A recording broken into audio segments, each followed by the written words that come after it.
Hey everybody, Tere Kampe here. Great to have you on this specific Zoom. I have Lynn McDonald on here, and we're going to talk about some things related to Mature Hop Extract pHix, what it does, biologically. And, we have a lot of doctors, functional medical doctors, naturopaths, pharmacists that all have just great comments on why they're so excited about this particular extract.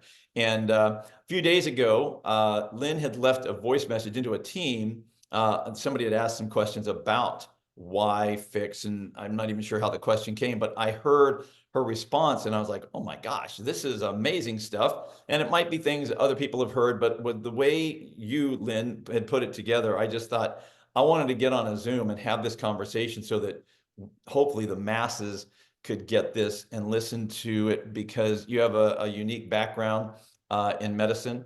And the way you described it, at least to me, was very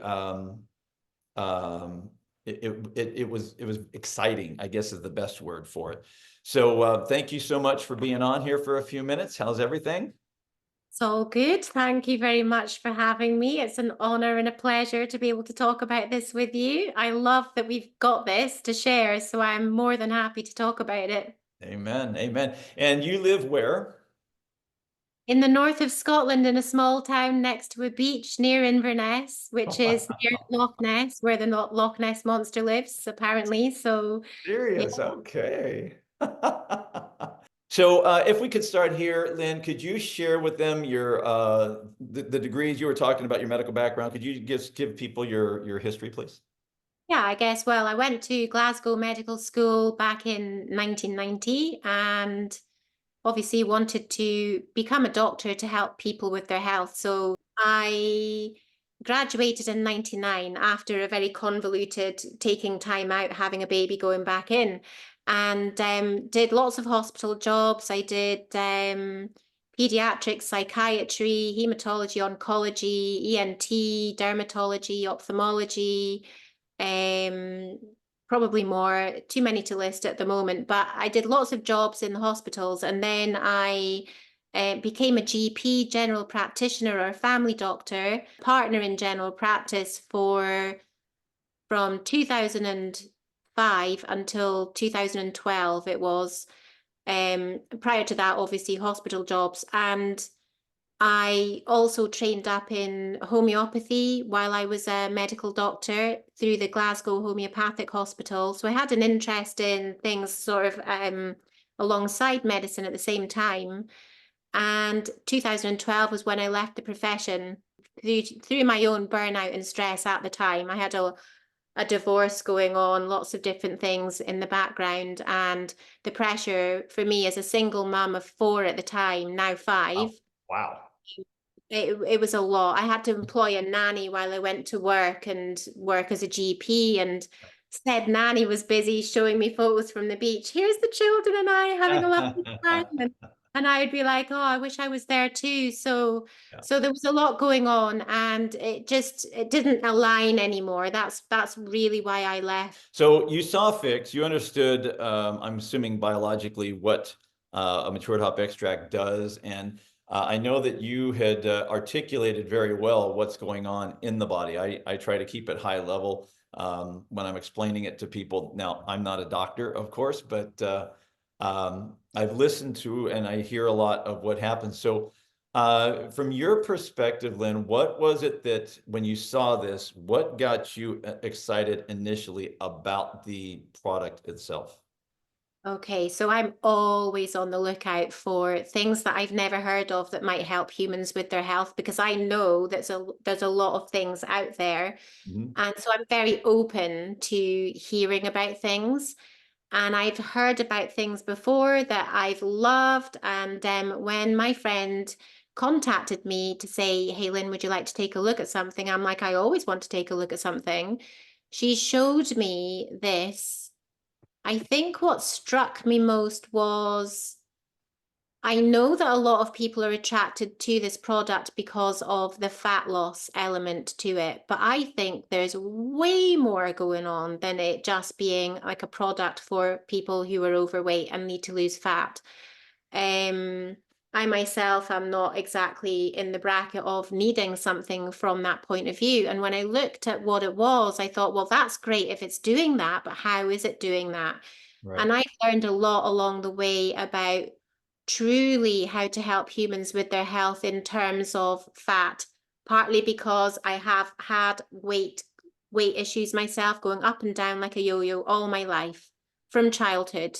So I get it, I hear it, I understand the difficulties of anorexia and obesity and bulimia and all of the things.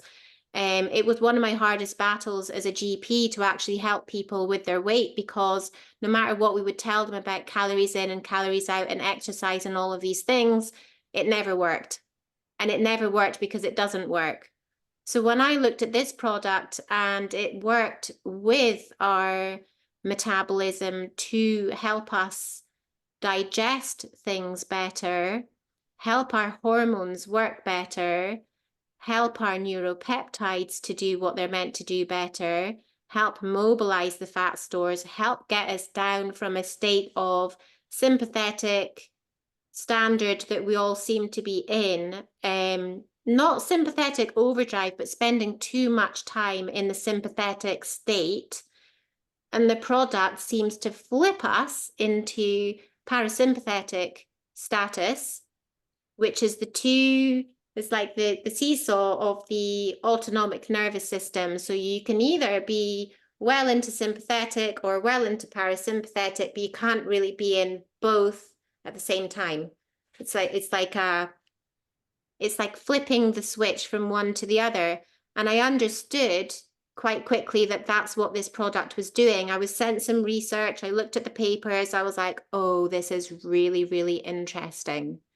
Really So interesting. before we go too far, can you Yeah. explain in layman's terms sympathetic and parasympathetic? What would that Yeah. look like in a person? Yeah. So sympathetic is like, you might hear it described as stressed out or fight or flight mode, Yep. even fight, flight, freeze, and fawn mode, because they're important too. People can just be stuck. They can just be like they've been through so much trauma, PTSD, traumatized state, that they're actually now not able to function very well at all. Gotcha. Okay. All of that is part of sympathetic being, we're stressed about our mortgage, we're stressed about how we're going to keep a roof over our head, on a day-to-day basis, how we're going to make ends meet, Right. the next social media or televised horrible event going on out there. It's all bombarding us all the time with things to be stressed about family members, stressed about our job, stressed about everything. Yeah. And does that kick out cortisol? Is that part of what happens then when you're in that? Okay. So it raises our cortisol level, okay, and appropriately, if we were in a state of the threat is that we need to run away from a lion, we need to run for our life, or we need to stand and fight and defend ourselves against an attack or something, it's appropriate to go into fight and flight mode. Right. But it's not helpful to be in that state all the time like we are just for modern day living. Yeah. We actually need to get a good night's sleep. We need to digest our food properly. We need to be relaxed and be calm and not have a raised cortisol all the time. It's good to get us out of bed in the morning, but we want it to come down during the day, and we want to be relaxed and going about our day with, better brain function and all the things that come when we're more in the parasympathetic status, which is the rest and digest mode. That is important for bodily repair. And cortisol's being too high actually robs us of the ability to have enough mother hormone, the pregnenolone, which comes from our mitochondria, to create other hormones, for example, like testosterone, like estrogen, like progestogen, like human growth hormone. And we need human growth hormone in children for growing and repair, and for adults for repair. There's a whole bunch of reasons why when I was looking at this product, I was like, that looks like a really, really smart genius actually mode of action for anything to work on someone's body to help them actually repair themselves in the most intelligent way that the body knows how, fixing the most important things first and foremost. The most life-threatening things would get fixed first, and help on so many levels in different types of conditions.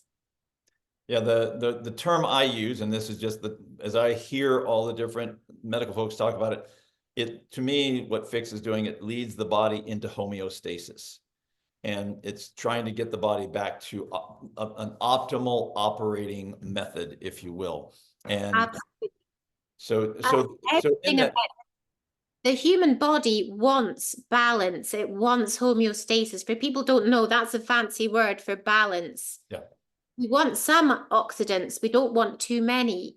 We want, we want a balance. We want the right number of hormones. We don't want too much cortisol, but we don't want none. We want to get things in the right, like there's a Swedish word lagom, which means not too much and not too little. We want lagom happening.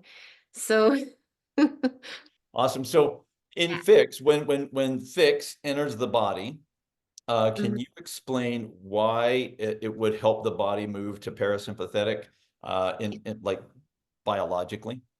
Yes, we have T2R receptors, which are one type of taste receptor on our tongue, in our lungs, in our nasal cavity, sinuses, in our stomach, small intestine, and bowel, and large bowel, sorry.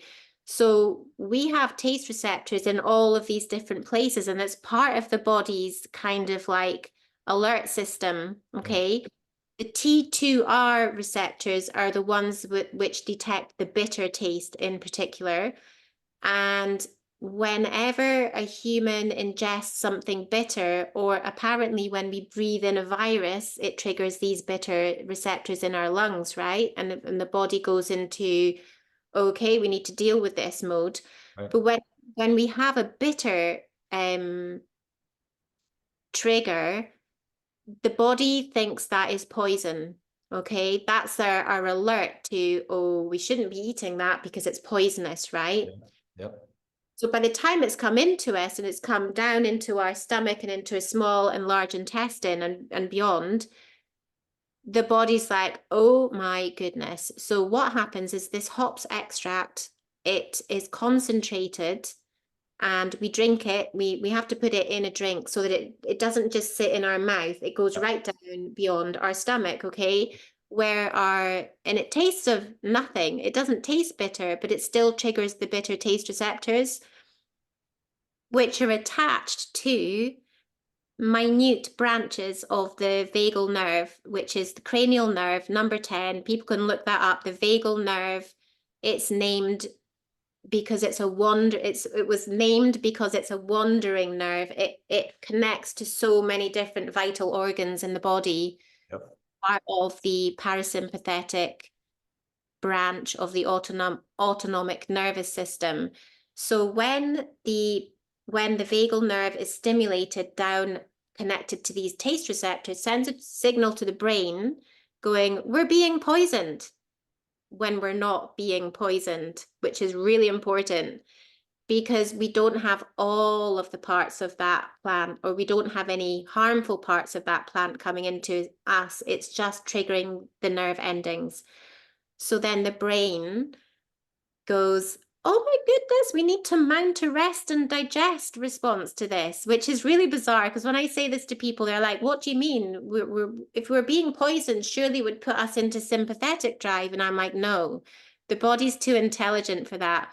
If it was a lion in sight, or if we were being attacked, yes, we go into sympathetic, but this is an inner attack by a plant poison or something that we perceive as a plant poison. So the body then intelligently puts us into fixing mode, and that is really how it works.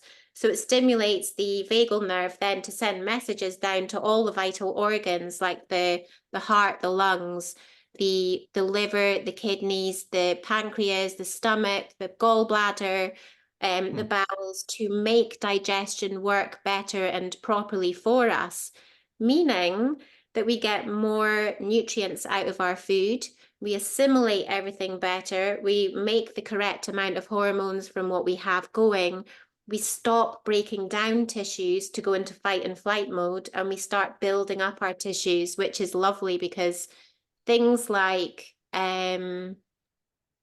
weight loss can include muscle loss, and we don't want that. We want Right. fat loss. We don't Yep. want to use muscle health and bulk. The last thing we want to do is to go into our older life with sarcopenia, which means lack of muscle. Yeah. So we need to sensibly lose weight. We need to lose fat, and we need to lose it properly. And I think the question I had been asked that you listened to the voice message of was, Lynn, can you say simply, because it was actually my friend that asked me, can you give me a simple explanation of what the difference is between what we have and what a GLP-1 analog does? That's right. And the main difference is a GLP analog is one particular neuropeptide being mimicked that is normally in the stomach. And when that is boosted, when that is boosted on its own, yes, it's going to make us feel like we don't want to eat. But what is that? That's actually starving ourselves. That's actually cutting down our overall food intake, which ironically is not what we want to do when we're trying to lose fat. We actually want to make better use of what we're taking in, and we want to use up fat stores that we already have, which is another thing that our pHix does. Right. That's the amazing part of it, right? Because the fat stores is just stored up energy, right? Yeah. And so as that gets released, the body has this energy to do something with.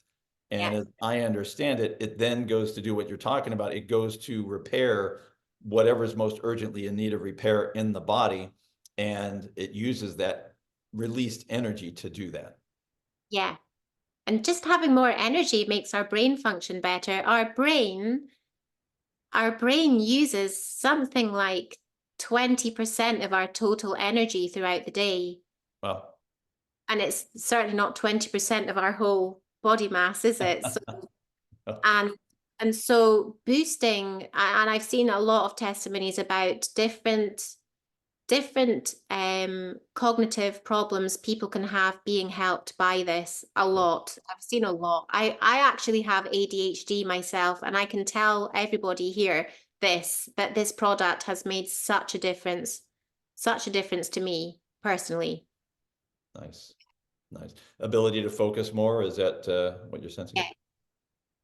Ability to not procrastinate as much, to be more motivated, and in a appropriate, beneficial manner, rather than me hyper focusing on something which really doesn't have a point for me to hyper focus on it. I can hyper focus on pHix all day. I love that. I'm fixated. But at times I can be like one distraction after another and never getting anything productive done. I just feel like I'm a lot more productive now. And that's probably partly because this opportunity to share this is amazing. Like I couldn't even imagined I'd have been on a call like this a couple of months ago. It's amazing what this is doing. So yeah, I'm just keen for people to hear about it, because the potential for helping people with their health is what I'm excited about the most with this. That's why I like sharing it. So as we kind of land the plane here, Lynn, as I listen, so when we first rolled pHix out, the trials that we were aware of, and this is real stuff. Some of you who are listening to this, you know, if you weren't around back in May and early June when we first started rolling this out on Zooms, what we were talking about predominantly was that you could drop this in alcohol and not gain weight. That was our I guess our message, and that's because it comes from the trials that were done and the conversations we had with the original producer of it before we took it all over. So we moved away from that because we had people like yourself with your background going, could you guys not talk about alcohol quite as much? Because there's a whole lot more benefit to this than just that. And so, and there was a whole reason for what it was doing in the body. It doesn't matter. But the point is, based on what I hear you saying, we've been talking about fat loss, which, you know, that's what the trials showed. What we reference health benefit. We hear a lot of health benefit, and we get a lot of people that talk about all these, what I'll call ancillary benefits. So even if I'm saying all that to ask this question, it sounds like the internal benefits, the health benefits that come from the response in the body, what you were talking about, the T2 receptors, the beta receptors, what that does and helps with the vagal nerve, I just use the term relaxing the vagal nerve. That may or may not be the way to describe it. That's my definition of it, only because it then starts to help all those other organs that you talked about operate the way they're supposed to. So if someone was on this and they want to utilize this for, you know, okay, I want to get skinny. That's what, you know, everybody wants to look better in the mirror naked. That's what they want. And, but would you say that people should be looking at the health benefits equally as much, more, less than the fat loss? Or how could you describe that? And if that's even an accurate question to ask? I firmly believe that being overweight per se is a sign of being unwell. So it's actually part of the whole thing. You know, it's actually, and I believe that we've been conditioned in society to believe that if we're overweight, as in too much fat, it's either our fault because we ate too many calories, or it's our fault because we didn't do enough exercise. And we now know that all of that is very controversial and it doesn't work for people. And it's actually way more complex. There's hormones, there's toxins, there's all there's the type of food you eat. There's all sorts of different things going on to contribute to being overweight. Inflammation is a big factor, right? And a lot of what we see when we're seeing our product work well for fat loss in particular is in the first week, a lot of people will report that they've lost a lot of weight, and actually that's a lot of inflammation going initially. So I would say everything's important when it comes to this. I actually, sometimes it's a little bit of a shame because a lot of people who are thin actually have a lot of visceral fat in around their organs as well. Pretty much most people have visceral fat that they do not know they have in around their abdominal organs, behind their muscle wall, in their abdomen, which is quite toxic. It is like a little bit like a place where the body sequesters toxins because it's better to put them there rather than have them in the organs, right? It's a safer option for the body. When we're in an environment where we're bombarded by toxins, it's difficult for the body to get rid of them. This product helps us to reduce the visceral fat, and therefore we don't have that almost, it's like a seat of toxicity within us, exuding interleukin-6, CRP, and other things which cause inflammation elsewhere in the body. We're getting rid of that. So this is actually why a lot of people get thirstier when they start on the product as well, because we're actually detoxing a lot of toxins out that have been stored for a very long time. By getting rid of some of these inflammation-making substances, we're seeing testimonies, and obviously we can't say this is going to help for particular disease conditions, but I have seen testimonies where people's joint problems are getting better, skin problems are getting better. You can put a name to any of these things if you want to, but the known things about getting rid of visceral fat is it does reduce your risk of cardiovascular disease, which is a large part to do with heart attacks and strokes. It reduces your risk of cancer. It does do that. It reduces your risk of Alzheimer's, and it reduces your risk of type 2 diabetes. So we can extrapolate that it's a really good idea to get rid of your visceral fat that you didn't even know you had. And most of us have it, unless we are an Olympic sprinter. These people tend not to have visceral fat, but we're not all Olympic sprinters. So There's other ways you can trigger vagal nerve activity, but what I like about this product is it lasts for like 9.5 hours when you do it. And we hear that, well, that's 9.5 hours of fat burning, but I'm like that. Forget about the fat burning in particular. 9.5 hours of being in parasympathetic rest Mm, and digest wow. mode. It's incredible. Do you know what I mean? That's Yeah. 9.5 hours of like healing mode in the body. And we're seeing a lot of people get better sleep in particular, and that in itself, to get better sleep is a healing thing. So it's really exciting. Yeah, that's the number one thing I hear anymore. I mean, we've got, tens of thousands of people that have joined on the team, and the number one thing I hear is better sleep. That's Yeah, even for me. I mean, I'm sleeping better than I have in a long, long, long time. And yeah. it's just like deep. And so it's great. Deeper sleep, and longer sleep, both of those things are improving in the vast majority, I would say, wouldn't you?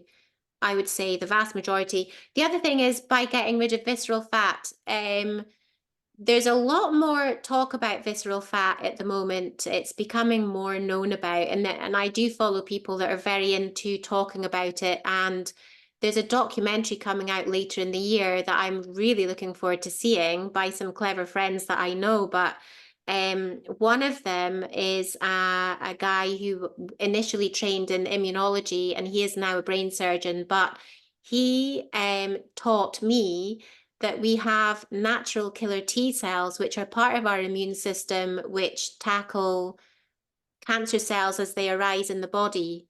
That's what they're designed to do. That's what natural killer T cells are meant to do in the body. When we've got too much visceral fat, they tend to be held hostage in there, Mm. which is I can't understand the Interesting. exact mechanism why that is. I'm sure I can get him to explain it to me again, but when we So release in layman's terms, what you just said, because I'm lame, what you're saying is those killer T cells that are supposed to be out in the body looking for cancer and destroying that get tied up in the visceral fat and not released necessarily to go find the. So there's evidence that when we lose the visceral fat, those become free to do the job they're designed to do in the rest of the body.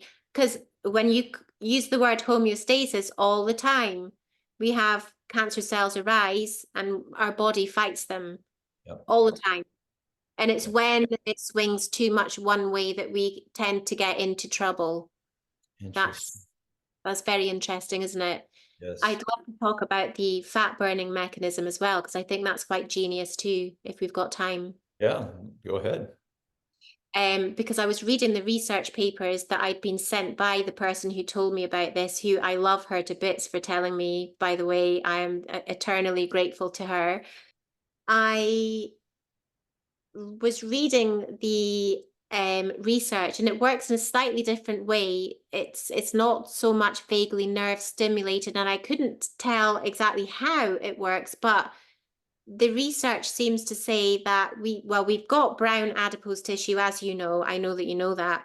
In the adult, we've got a lot less than we had when we were a baby. When we were a baby, brown adipose tissue, we have a lot because we're relying on adults to regulate our temperature for us. So we're relying on other people to put more clothes on us or keep us warmer. And babies have a larger surface area to volume ratio, so they can lose heat much more quickly than an adult can. So in an adult, we've got some brown adipose tissue around here above our clavicles and either side of our spine at the upper back area. So it's not a lot, but it still does a really important job of thermogenesis, which is heat creation, okay? And one of the things the pHix product does, which I've read in the paperwork, is that it stimulates an increase in the number of mitochondria in the brown adipose tissue, and it also stimulates an increase in the amount of UCP1, which is uncoupling protein 1, which is the chemical in the mitochondria specifically responsible for generating heat from fat, from the fuel fat, okay? So when we've got more of that, we've got more heat generated.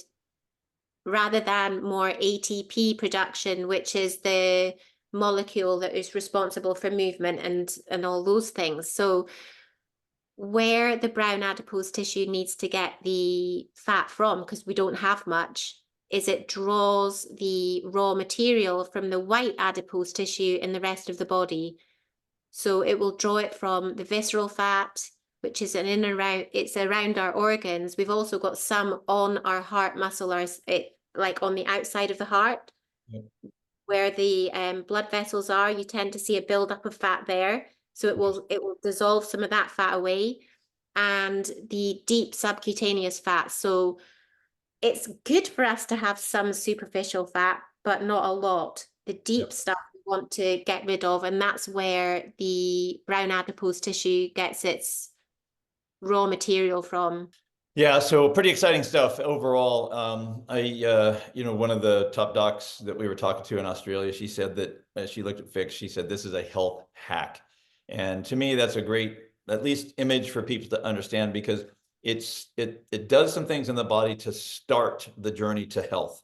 And that's, I mean, to your point, the outer body, how it looks, is one thing, but what's going on inside is far more important from a health standpoint. And so I appreciate your insight on all of this, Lynn, and sharing with folks what you've, and this comes from your research and your background as a doctor. And I look forward to as more of this becomes available, and like those killer T cells, that's an interesting conversation about that. And because we hadn't, I think maybe one of the doctors has mentioned that, but not to the degree that you just did. So anyway, exciting stuff. Thanks so much for being with us for a few minutes and sharing your knowledge and your enthusiasm with everybody. Thanks a lot. All right, thanks.